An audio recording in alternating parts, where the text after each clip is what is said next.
edu. Amen. Tinotenda Mwari Baba wedu ari kumusoro kudenga. Mwari wakada nyika nokudaro kuti akaipa mwanakomana wake akaberekwa mumwe chete ari oga, kuti ani nani anotenda kwaari aregedze kufa asi kuti ave neupenyu husingaperi muAfrica yedu. Tinomutenda Mwari uyu, Mwari wakatinakira, Mwari anotigonera, Mwari anotida, watakagamuchira naye nyasha nehwapostora kuti pakati pavahedheni vose pave nokuteerera kwokutenda nokuda kwezita rake muAfrica yedu. Tinomutenda Mambo Jesu, wakaita basa. Ishe wakatuma muranda wake Pauro mwazha weAfrica pamazuva anokupedzisira kuzozorodza vanotenda muAfrica yedu. Ishe wedu Jesu Kristu akatuma Pauro mwazha weAfrica kuti azorodze vanotenda. Vanhu vanenge vatenda ndo vanozorodzwa muAfrica yedu. Akamutuma mutumwa nevhangeri rinokosha kuti vanhu vanogara panyika vaponeswe. Tinomutenda Mambo Jesu. Vakanga vasina vana vanawo nokuda kwezita raJesu, vakanga vasina mabasa vawane mabasa nokuda kwezita raJesu, nokuti vakatenda kuivhangeri yomutumwa wokupedzisira Pauro mwazha weAfrica muAfrica yedu. Kanzi kuna zvakazarurwa, ipapo mutumwa wechinomwe wakaridza, manzwi makuru akawapo kudenga achiti, ushe hwenyika hwahwashe wedu naKristu wake uchabhubata nokusingaperi peri muAfrica yedu. Zvino tinomutenda Mwari ari kumusoro kudenga nokuti nyika ino ndeyaJesu.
yedu. Ndomufaro watinawo paSayoni. Akanzitarira ndinokanya muSayoni bwerekona. Rakashavagurwa naMwari nokosha. Unotenda kwaari haanganyadziswi muAfrica yedu. Unotenda kwaari Jesu haanganyadziswi. Ndomufaro watinawo paSayoni. Tinomutenda Mambo Jesu makazvita makaita basa. Africa yedu. Umwe akagara ipapo achiimba. Anenge achitenda Mambo Jesu nebasa rakapiwa naye. Umwe achitenda kuti akapiwa vana. Umwe achitenda kuti akabiswa zvinetswa muAfrica yedu. Asi umwe anenge achingoimba zvisika make sense musoro make. Muafrica yedu. Kana nziyo dzichiimbwa ngazvikubate pamwoyo. Uone zvazvinotaura parwiyo zvikupinde. Utende Mwari kana paripo rwiyo rwuno rwokutenda. Ukadaro unorekana ungoti amen wazadzwa nomweya mutsvene. Muafrica yedu. Yes. Vanhu ngavazadzwe namweya mutsvene vachiimba vachiona nziyo dzacho. Vachinzwisisa zvazviri kureva zvichipinda mavari. Ndiko kuti mweya mutsvene uzare pavanhu. Uchitenda Mambo Jesu hapana munhu anoshaya changatenda nacho pamberi paMwari. Vanhu vofanira kuzadzwa nemweya mutsvene vachitenda kuna Mwari. Muafrica yedu.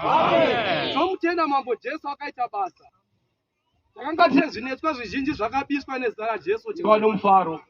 Noda kwevhangeri yaJesu Kristu akatuma Pauro mwazi weAfrica mazuva okupedzisira. Wakatumwa nevhangeri rinokosha. Muafrica yedu. Nyika ino ndeyaJesu takapiwa naye. Hatikatongochi kana chimwe chinhu kuti tokundiswa naye. Muafrica yedu. Yes. Isu takatenda kuna Jesu. Pauro muapostori achitaura Pauro muapostori anoti handizi rini ndinorarama, asi ndiJesu Kristu anorarama. Kurama kwandorarama nako munyama zvino ndinorarama nokutenda kuri muna Kristu Jesu. Muafrica yedu. Yes. Kana wava muna Jesu Kristu iwo wachisikwa chicha. Zvakare zvapfuura tarai zvose zvava zvitsva. Hauziziri iwe wakurarama, asi ndiJesu Kristu anorarama. Ari kurwa newe ari kurwa naJesu Kristu. Muafrica yedu. Asi kuti iwewe uye Jesu agare ararame mauri zvinoitika nokutenda. Muafrica yedu. Kutenda kuti inini handisiri ndorarama. Munhu ana Jesu Kristu anoziva kuti inini ndina Jesu Kristu haanyepi, haiti makuhwa, haachivi, haiti zvakaipa. Muafrica yedu. Munhu unofanira kuzvidzidzisa kuti uzive kuti ini handiziri ini ndorarama, asi ndiJesu anorarama mandiri. Muafrica yedu. Marko 16 verse 15. Kumuka kwa Jesu nokuzviratidza kwake. Muafrica yedu. Jesu akafa. Arero pamuchinjwa kuda kwenzira dzavanhu. Muafrica yedu. Achitakura kuipa kwedu kwakanga kusiri kwake. Achidzadzarika nedanda rinorema kananga paGorogota. Zvichiitira kutenga iwewe. Muafrica yedu. Kutitenga isusu. Muafrica yedu. Jesu Kristu akaburuka kubva kudenga uko. Kudenga kuna Mwari. Asina kuzvarwa nenzira yavanhu. Asi akaberekwa nemhandara Maria. Muafrica yedu. Akaburuka kubva kudenga. Akasiya denga rake kuuya panyika. Muafrica yedu. Kuzofira iwewe. Muafrica yedu. Chinhu chikuru chatakaitwa naJesu Kristu. Achitifira pamuchinjikwa, achirorwa pamuchinjikwa. Kuti tiponeswe naye. Kuti agare matiri. Muafrica yedu. Kuti tiitiswe naye. Iye Jesu Kristu aita kana matira munhu akapora aiti kutenda kwako kwakuporesa. Muafrica yedu. Kutaura nyaya yekutenda. Kutenda kwako kwakuporesa. Muafrica yedu. Zvoratidza kuti Jesu aita kaisa maoko pamusoro pemunhu. Kutenda kuri mumunhu iyeye ndo kwaimuporesa. Handiti? Kurudzira kuti munhu anamatwa naJesu angotrigger faith yake. Kuti kunamata kwadaitwa naJesu kuinini kutopora kobva atoporeswa. Muafrica yedu. Chaita kuti munhu aporeswe ndechekuti akanzwa kuti Jesu akanamatira vakawanda vakapora. Muafrica yedu. Akanzwa kuti vana Bartolomeo vakaoneswa naJesu uyu. Muafrica yedu. Vakanga vasina vana vakapiwa. Musikana akangozvisikana mukaka muka. Nezivo iyoyo bedzi yakanga iri maari munhu iyeye. Kutenda kwake kwebva kwamuporesa. Muafrica yedu. Kumuka kwaJesu nekuzviratidza kwake. Muafrica yedu. Jesu akamuka ari kuzviratidza nhasi paupenyu hwako. Jesu ari kuzviratidza paupenyu hwedu. Tofanira kutenda Mambo Jesu akaita basa. Akatuma Pauro mwaja weAfrica anodzidzisa evhangeri yaJesu. Muchizaruro Pauro mwaja weAfrica muranda waMwari achiona achiita basa reevhangeri akaona kumwe akanga ari kachinhambo pamberi vachiitawo basa revhangeri. Vakauya kwaari vakamubvunza kuti sei iwe uchiparidza evhangeri zvinosiyana nenzira yatinoparidzawo isu? Zvikanzi ini ndinoedza kuzidzisa zviri mushoko raMwari bhaibheri muAfrica yedu, kunoziva kuti evhangeri yatinoparidza naPauro Mwazha weAfrica inofamba nemo nebhaibheri muAfrica yedu. Hapana chinodzaudzira.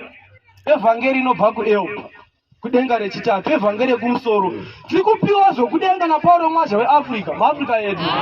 Yes, Jesu ari kuzviratidza muThe African Apostolic Church.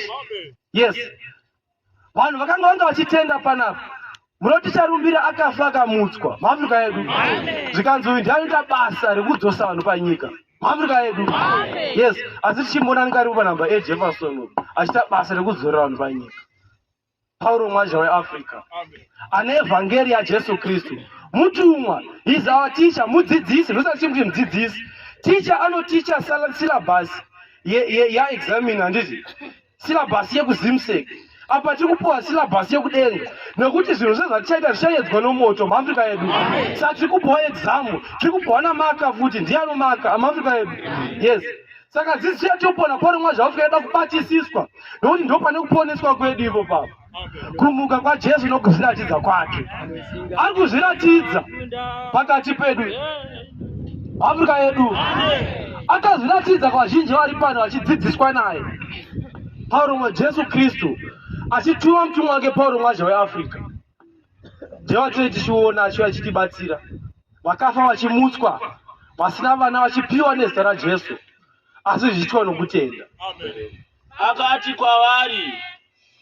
Akati kwavari achitana vadzidzi vake, endai munyika dzose muparidzire zvisikwa zvose ivhangeri. Zvisikwa zvose zvoda kuparidzirwa evhangeri. Unotenda akabhabhatidzwa, anenge atenda ndokubva abhabhatidzwa uchaponeswa. Ndiye munhu achaponeswa. Asi usingatendi, asi munhu anenge asingatendi, uchatongwa. Ndiye munhu achatongwa. Zviratidzo izvi zvichava nevanhu vanotenda. Vachabudisa mweya yakaipa muAfrica yedu. Vachabudisa mweya yakaipa nezita rangu. Yes, Vachataura nendimi itsva. amen. Vachabata nyoka. Kunyange vakanwa chinhu chinouraya hachivavarwadzi muAfrica yedu. Vanhu vanotenda vachataura nendimi itsva, vachabata nyoka. Vanhu vanotendawo muAfrica yedu. Kunombodzi kutenda kwacho kumbori kuita sei? Nekuti shoko rinongotaura kutenda. Umwe munhu hatonzwisisi kuti kutenda kudii muAfrica yedu. Kutenda is to convince yourself about your mind fully kuti izvi ndizvo izvi. Chinhu chinonyanya kukonzera kutenda kuti kusimbe is reputation yechinhu. Ndosaka musangano waApostle Africa tichiti isusu muranda pese panotaura kuti muranda waMwari unotopedzisa kuti chi Pauro Mwazha weAfrica, handizve? Yes, izvozvo zvinoita kuti tese tiwedzere kutenda kwedu kuti chi Pauro Mwazha weAfrica akatumwa naJesu, nekuti it's repeated. Pese pawanzoona chidzokorodzo muAfrica yedu. Mind inobva yabata zvapinda zvaita communicate with the inner person. Nokuti munhu achisikwa naMwari pane inonzi the inner person, handika? Vamwe vanoti ngatimboipe, vamweti vakadzidza vamwe vati vachiti the subconscious mind iri mukati memunhu, kozoita this conscious mind iri kunze. The conscious mind ndiyo inoti ndakagara panapa, ndakamira pano neichitoona zoti uyu ndivhangeri chikwana, uyu ndinhingi, izvi ndiri kufamba ndikudzoka kumashure. That's the conscious mind. Ndiyo iyo inoita convince the subconscious mind kuti kana kuti tikashandisa chirungu zvinozokanganisa naye, inoita convince munhu wemukati, handiti? Munhu wemukati ndiye ane simba rekuita create zvinhu muAfrica yedu. Ndiye anoita ane simba rekuita case muAfrica yedu. That's why uchinzwa kuti fear inocreator, faith inocreator. Sezvakaitika paya kuti vaSamaria vakanga vachida kuuya kuzotora Elisha munhu waMwari muAfrica yedu. Jara Elisha rakabuda panze, ndokubva raona vakakomberedzwa, ndokubva ndiye Elia naye area ndokubva area ati kujaha jaha ndobva radzoka rikati area zvanzi achakombwa mambo panapa tatopera iye hana akanzi usatya muafrica yedu chakatanga kutaurwa ifear because fear ine power to create. Fear ndio opposite yakutenda, kutya ndio opposite yekutenda. Ndosaka munhu achiita akanamata achitya zvarunamata vobva varamba because iwe wakomikira nedhi inner person wako munhu wako mukati ndio wawafidha fear.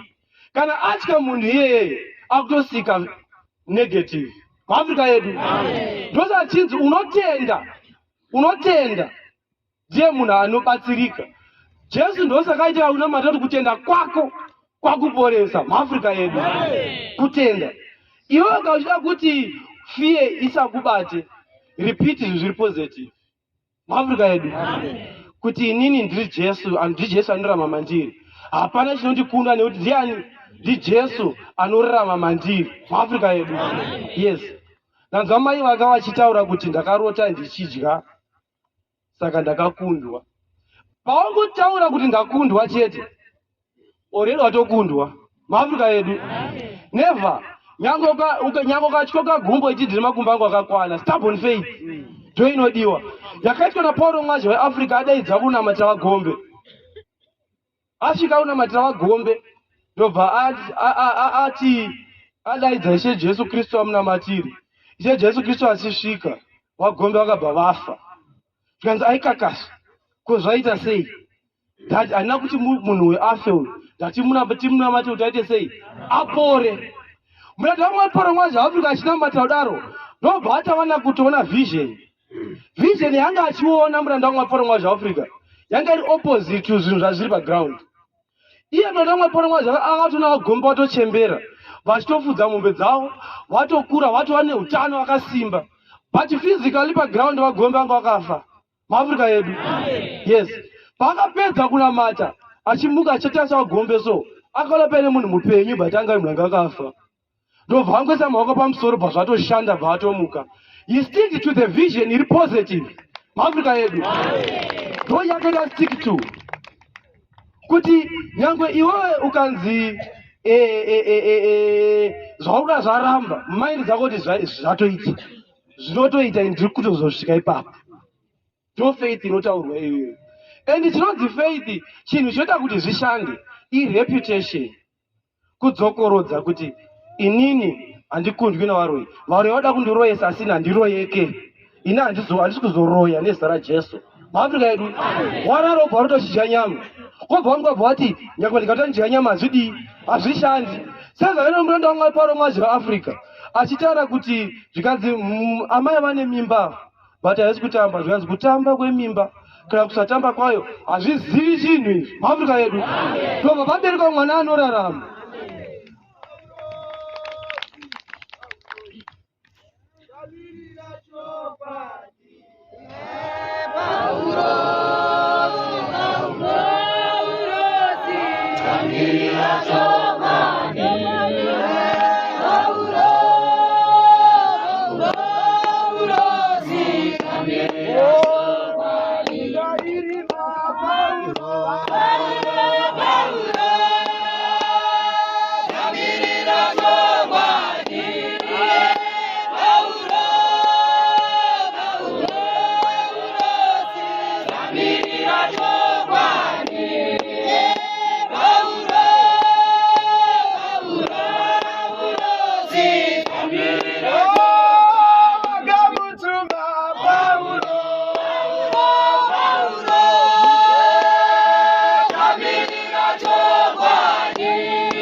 Rumirira chokwadi.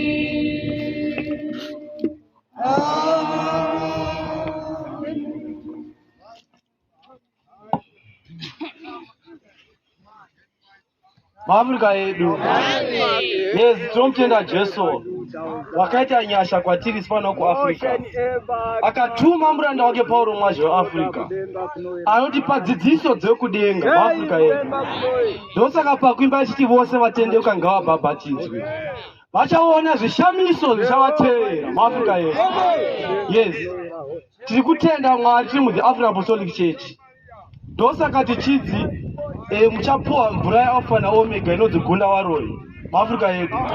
Yes, Alpha na Omega yekuti mukakusha zvinhu zvamuda zvobva zvaita nezera Jesu, mukakusha nokutenda Afrika yedu. Kutenda ndo chinhu chinoita kuti zvisimbe, ndo chinhu chinoita kuti zvimire, ndo masikiro akaitwa munhu naMwari kuti munhu can create zvaanoda, munhu can create futi zvinhu zviri negative ashandisa pfungwa dzake muAfrica yedu. Ndo masikiro akaitwa naMwari, takasikwa zvakatodaro. Ukaverenga Bhaibheri kuna Genesis, vanhu vachivaka inonzi the Tower of Babel, vachiri kuronga kuti toda kuvaka, they believed kuti tiri kuda kuvaka tower. Vamwe vaka kutoona design yacho yakuda kuvaka kuti yakaita sei. Zvinonzi Mwari akaburuka achinoona chinhu zvakanga chichivakwa nevanhu. But background vanhu vanga vasati vaita sei? Vanga vasati vavaka. But belief yevanhu yanga yatodii? Yanga yatomisa chinhu chatopera vachisati chavapo. Ndosaka Bhaibheri chita kuna Hebrew 11 chimboverenga verse 1. VaHebrew 11 verse 1. Kutenda chinyi? Yes. Vanhu vanokunda nokutenda. Vanhu vanokunda nokutenda muAfrica yedu. Opposite ya faith yekutenda ndiani? Ndikutya. Vanhu vanokunda nokutenda. Vanhu vanokundwa nekutya muAfrica yedu. Hiye inokuita kufuti kuti ukundwe. Kutenda kweta kuti iwe ukunde muAfrica yedu. Kutenda tataura imwe mamethods anogadzira kutenda akawanda muAfrica yedu. But ine andiri kutaura nezvayo 1 ndakambotesta ndiyo anowanza kutaura nezvayo. Yekuti repeat 1 kuti by Friday kurwa kwanje kulengwa pora. Pandinomuka everyday mangwanani muse Friday zenge ndapora muAfrica yedu. Panomuka muse Monday mangwanani muse Friday ndapora.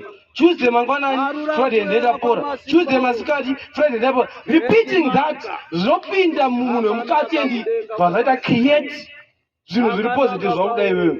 Zobva zvatoitika muAfrica yedu. Bonzi kana mind ikabatirira kuchinhu ndochirobva chaenda. Tatai muchiona imi kuti vanhu vakaona TV vachiona zvinhu zvinotyisa, pavanorara vanhu vanotovhumuka muAfrica yedu. Bonzi vazviona ndobva wazviita attach nefeeling, ndobva zvaenda kunoita communicate nemunhu wemukadzi paari kurara akutorota zvanga achiona zvezvezvi Africa yedu. That's the same method futi inotika pavanhu iyoyo yekuti munhu achida kuita chinhu ukangonzwa watodhauta achiti like a driver ukaona hazard pamberi apo ukangorova nehana kazhikacho watoita sei? Watopinda unobva watorovera, but ukadzikama wotarisa nokutobuda usingati anobuda muAfrica yedu. Tiri kutaura nyaya yekutenda muAfrica yedu. Yes, kuti munhu zvaunoda iwewe tozvipiwa nezerani raJesu. Chikonzero chekuti handiziriye ini ndinorarama, asi ndi Jesu anorarama mandiri. Kurarama kwandinorarama nako munyama zvino ndinorarama nokutenda kuri mwanakomana muAfrica yedu. Wakazvipa nokuda kwangu akavapa muchinjikwa kuti tiponeswe. Ichi akaburuka denga rake kuti tiponeswe, akaburuka panyika kuzoponesa isu. Ndisu vanhu vakafira Jesu, ndisu vanhu vakarerwa pamuchinjikwa achidzadzarika nedanda rinoremba kanaka paGorogota kuti isusu tiponeswe kana tatenda kwaari muAfrica yedu. Akaita nyasha mazuva nokupedza dzokutuma Paulo mwaje Africa kuti ane angatenda kuivhangeri rake aponeswe muAfrica yedu. Tomutenda mambo Jesu, makaita basa.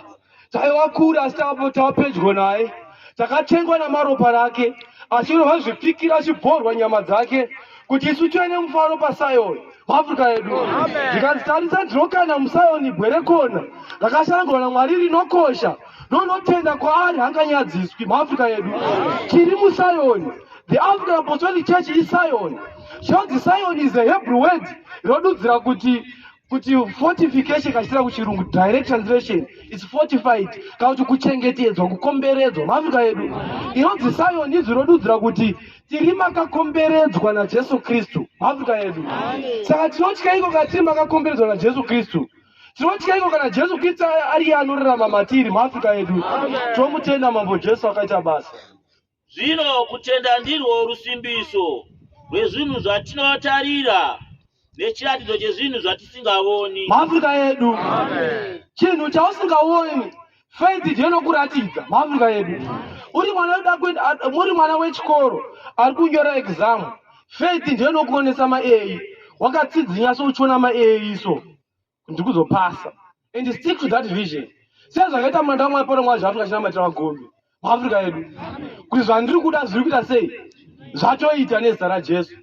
nyangwe ukarota uine mahiu never stick to zvinhu zviri negative never stick to zvinhu zvausingadi muafrika yedu yes munda wamwari pano mwa zvaafrika aiziva kuti ndikapfugama bedzi kutaura nababa vangu vari kudenga zvandinoda zvoita sei zvatoita uye ini ndinochengetwa nani naMwari handichengeti hondo dzepanyika sezvaakaita ari kwamutaura wada kuenda kuchipingi mugore 1977 zvinonzi takabuda nenguva dza8 o'clock mamutare vachienda kuchipingi ndokubva muranda wamwari pano mwa zvaafrika ati aiwa hatichengeti hondo dzepanyika nekuti yakanga iri nguva yehondo saka mota dzaifamba dziri muconvoy because hatichengeti hondo dzepanyika kwete asi tochengeta naMwari ari kumusoro kudenga tochengeta nehondo yekudenga ndobva atenda kuti ndochengeta nehondo yekudenga ndobva wasiya convoy yemasoja yaperekedza mota ichienda vakastika pafaith vakabatira pafaith voti hatichengeti neizvi zvochengeta isu zviri kudenga kwete panyika muafrika yedu ndobva watera after 1 hour vachitera kuchienda kuchipingi muafrika yedu vakafamba ingori mota yayo bedzi Toyota evhangeri kuenda vakafura paMbeseka junction zvinonzi sezvo dhiraivha wetoyota aimhanyisa zvakanyanya ndakabatwa netuhope vasvika paGujganga ndobva vanzwa shoko raMwari sera richiti basa rakafanira kuitwa kuparidza kukosha kwezita raJesu nokushamisa kwekuponesa kwake muafrika yedu kukosha kwezita raJesu ndekwekuti ukatenda kwezita raJesu hakuna chinokukunda muafrika yedu saka sei vanhu vachizokundwa ivo vachitenda kuna Jesu muafrika yedu yaunoti defeat iyo haisi defeat iyoyo muafrika yedu but iwo ndozocreata kuti iche defeat because dzimwe nguva mudenga munenge wakakunda iyoyo pamhepo wakakunda paground bvona katembera defeat kaitwa kucreate fear mauri kanogona kuya kuhope kana kutodzwa nemumwe munhu muafrika yedu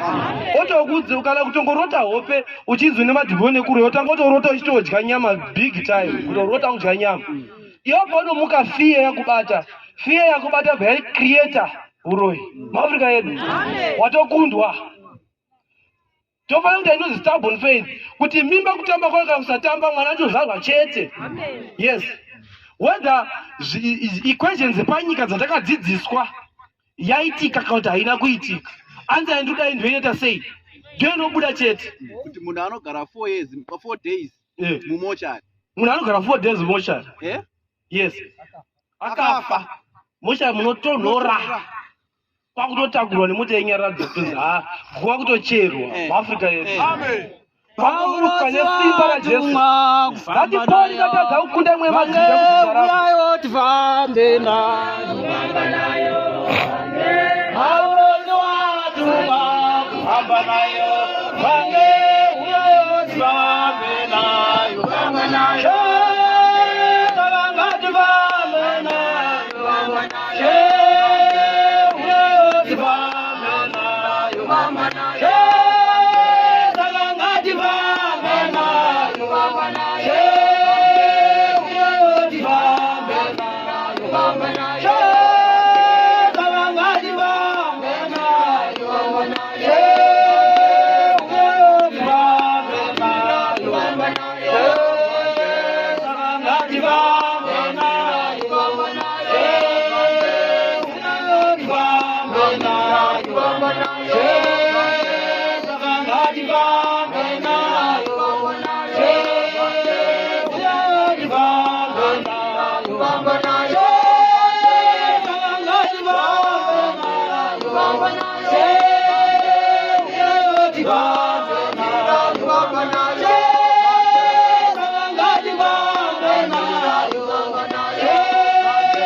yedu.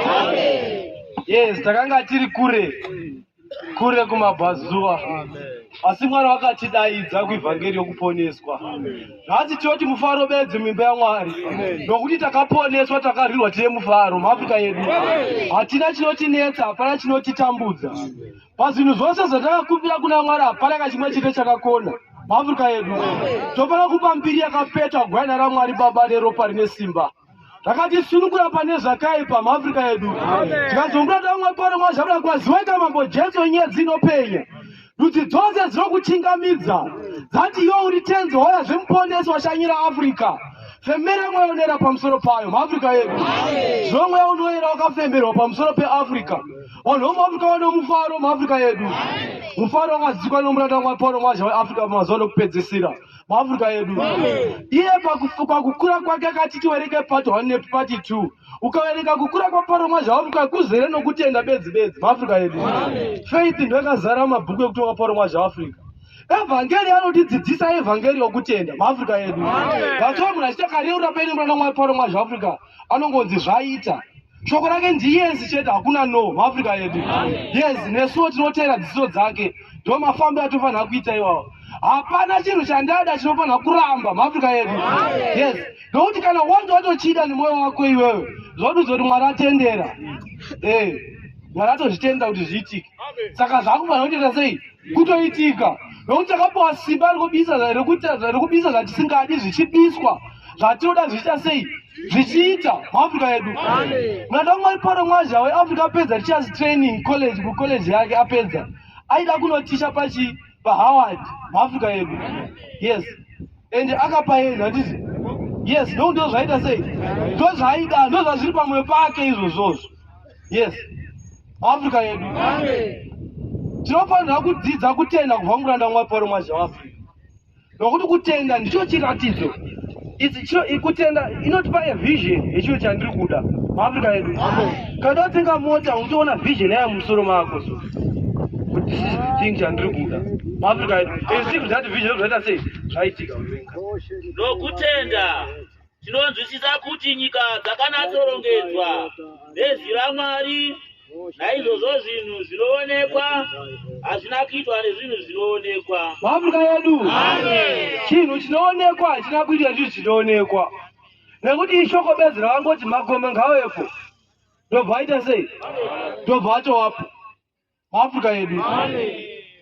Asi isu tofanira sei? Kuteerera kuimba naJesu ndiyo nzira yekuwana mufaro muupenyu. Nyaya yacho yese todzoka pakutenda. Kuteerera nekuimba naye. Kuimba nekuti Jesus will never fail me. Hapana, kandina Jesu. Kana tikaone mubhuru makore, zvichabiswa neuso hwake, pasina nokutya. Kana tichiita kuda kwaJesu watida, anogara nesu nesimba. Kuteerera kuimba naJesu ndiyo nzira yekuwana mufaro muupenyu muAfrica yedu. Yes. Kuteerera kuimba naJesu ndiyo nzira yekuwana mufaro muupenyu. Hapana chinhu chinotikunda kana tinokutenda. Kamuno kutenda kukuru mukati gomo ibaba enda apa zvichiitika. Pari kutaura makome matambudziko. Hakuna hondo inokunda munhu anotenda. Kunyange madzinza ekwenyu vanga vakaromba ekudzinza rekwenyu. Chatofanira bedzi kuita sei? Kuimba naJesu nekugara tichirumbidza. Sezvakaitwa namambo Jehoyakimu. Anzwa kuti ari kuuya kuzorwiswa muAfrica yedu. Yes, akadedzera vaIsraeri vose. Vakanoungana kuimba yakanga yakirwa Jehovha. Vakatanga kunamata varimo. Mweya mutsvene ukasvika kumuprofita akanga aripo panguva iyoyo. Akati nditeererei mambo Jehoshafati nemi mose vagere Jerusalemu. Zvanzi naJehovha Mwari wenyu. Mwari unemi kana imi muinayo muAfrica yedu. Zvikanzi imi chirongedzai vanhu vanorumbidza Mwari vaende pamberi pehondo. Masoja akabata zvombo aende kumashure muAfrica yedu. Vanhu vakanga vachirumbidza, ndokanga vachirumbidza vari kumberi vachitungamira hondo. Vasina zvombo, vasina pfuti, vasina chi, vachirumbidza bedzi muAfrica yedu. Yes. Masoja ari kumashure asi vachitokunda muAfrica yedu. Pasina fight dzaiitika vachingoita sei? Vachirumbidza. Rumbidzai vanhu mose, zvirumbidze zvinhu zvose, asi musi wokugutsa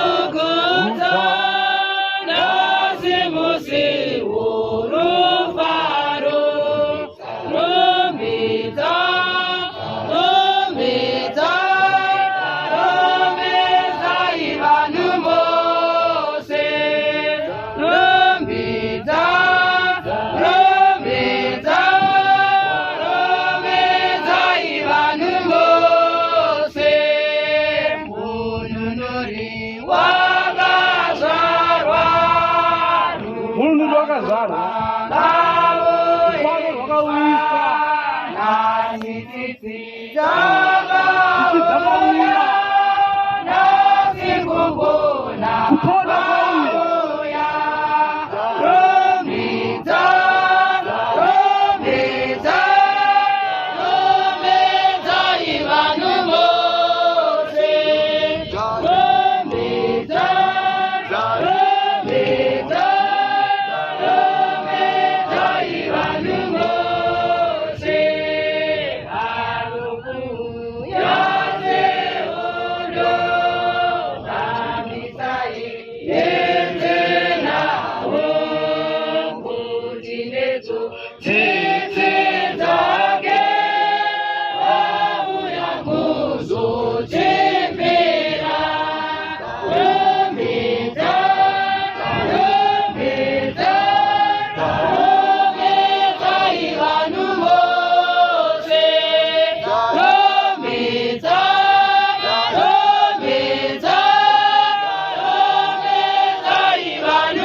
Basa redu isu nderekuita sei?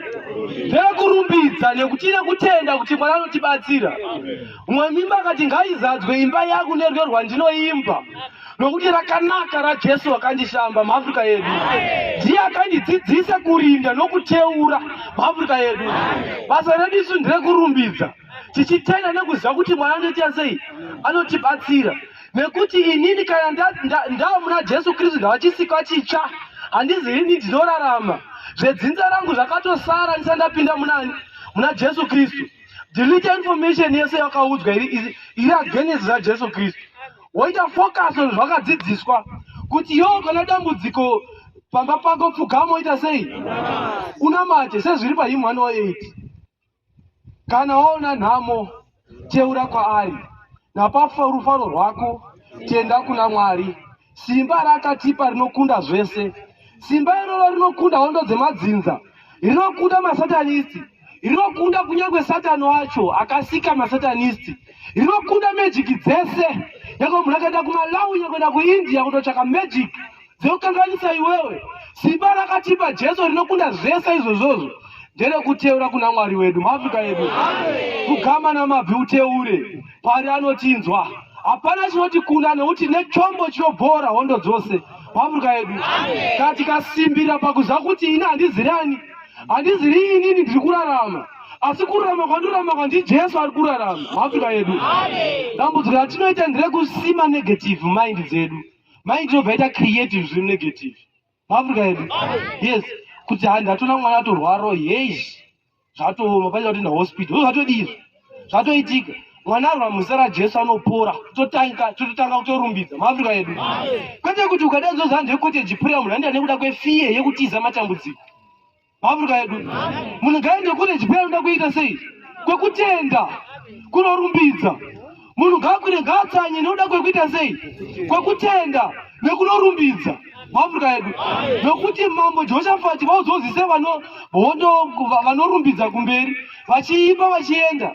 Vakabva vakunda hondo yavaAmori muAfrica yedu. VaAmori vaingotiza vega muAfrica yedu nekutenda. Sezvakaitwa nevangwani vaperembudzi vari 4 vaya. Chakatrigger faith yavo inzara. Wati varume tiri kunouka tinongofa nenzara. Tikaenda uko futi uko guta kune hondo uko futi uko togorwa futi tikafa. But zviri ndani hedu tiite sei? Tifambe tiende uko. Pamwe tingaona chekudya muAfrica yedu. Ngati faith iyoyo yawangoita kuti ngatiende ikoko. Vakabva vaita vachiuya vakanga vari uko vakaona sekunge kuri kuya hondo yakakura kwazvo. Vakatiza vakasvika vatanga kudya zvanga zvasiya nevanhu muAfrica yedu. Stubborn faith. Kwadziri kuririra ikoko haindafa nenzara ndakunda kwadzitorira ikoko ndokunongodii. Mwari bvatokubatsira muAfrica yedu. Kwete kuti wakarara mwana achirwara uroti afa wotomuka uchitya. Inoite 3 iri pfumo rashe Africa yedu. Chiverenga ugere. Kutumwa kwapomwa zvaweAfrica, chikamu chekutanga, page 53, chitsauko 16. Chiratidzo chorubhabhatidzo rwaEriya nokuitwa muranda waJehovha. Gore ra1954 rakave gore rokunyengetera kukuru muAfrica yedu. Chalanyakwerengesa pa yakanga inyaya yegore 1954 kubva ndamwari Pauro mwaZveafrica kuti gore ra1954 rakanga riri gore rekutenda muAfrica medu. Gore ra1954 rakave gore rokunyengetera kukuru nokuzvipira kune simba kuna Mwari. Afrika yedu rari gore rekunyengetera kukuru nekuzvipira kune simba kuna Mwari. Zvandakanga ndagara pasi ndoranganya zvose izvo Mwari akanga andiitira, achirangarira zvakaitirwa naMwari. Kutanga pazuva iro ndakanga ndatanga kumuziva sababa vangu Afrika yedu. Kubvira pazuva rakanga amuziva sababa vake ari kudenga muAfrica yedu. Pakangoziva kuti gore 1954 iri rari rekutenda kunyengetera kukuru kuna Mwari nezvakanga amuitira Mwari from the day raakamuziva muAfrica yedu. Kusvikira mugore iri ndakavambazve kuona kunaka kwake. Ndo pakatanga kuti Mwari kunaka kwake kwakanyanya muAfrica yedu. Wakambozviita here iwe kuti nyaya yako paunopfugama ndeyekuchema bedzi muAfrica yedu? Mwenda Mwari Pauro mwaZveafrica ari kuti kubvira musi wandakamuziva muAfrica yedu, kubvira musi wakabhabhatidzwa musangano wapostori weAfrica muAfrica yedu, wakanga andipinza chikoro, kuti Mwari wakanga andipinza chikoro nokundipa pfungwa dzokugona kudzidza magwaro ose nekumugonesa kuchikoro. Ndiri pachikoro wakanga aita kuti vose vadzidzi vangu vandide muAfrica yedu. Yes, ari pachikoro Mwari ndekanga aita vadzidzisi vose vamude muAfrica yedu. Uyu munhu agara pasi ari kufungawo zvakamboitirwa naMwari muAfrica yedu nekumutenda. Chigarako pasi ndopenda chidabezi muAfrica yedu. muAfrica yedu muAfrica yedu ari kumbofunga zvaakamboitirwa naMwari zvakanaka zvega zvega muAfrica yedu. Ndo patofanira kuona teaching yacho ipo papo, kumbotorawo nguva yekumbogara pasi wombosiya zvinokunetsa, handiti? Wombofunga zvakanaka zvega zvega zvakaitirwa naMwari iwewe munhu muAfrica yedu. Kumbotoita mutsanyo ndiri kuswera kusowe ndichida kumbotendawo Mwari nezvakanaka zvega zvega zvaakandiitira kubvira musi wandakapinda musangano wapostori weAfrica muAfrica yedu, kubvira musi wandakagamuchira dzidziso dzomuranda waMwari Pauro mwaZveafrica muAfrica yedu. Yes, nekuti munhu ukaramba uchitarisa zvakashata bedzi zvinongoitika paupenyu hwako, you create more negative things. Asi ukatarisa zvakanaka chete zvaunoitirwa naMwari paupenyu hwako, you create more positive things muAfrica yedu. Mwari akomberedzisa kuenda mara.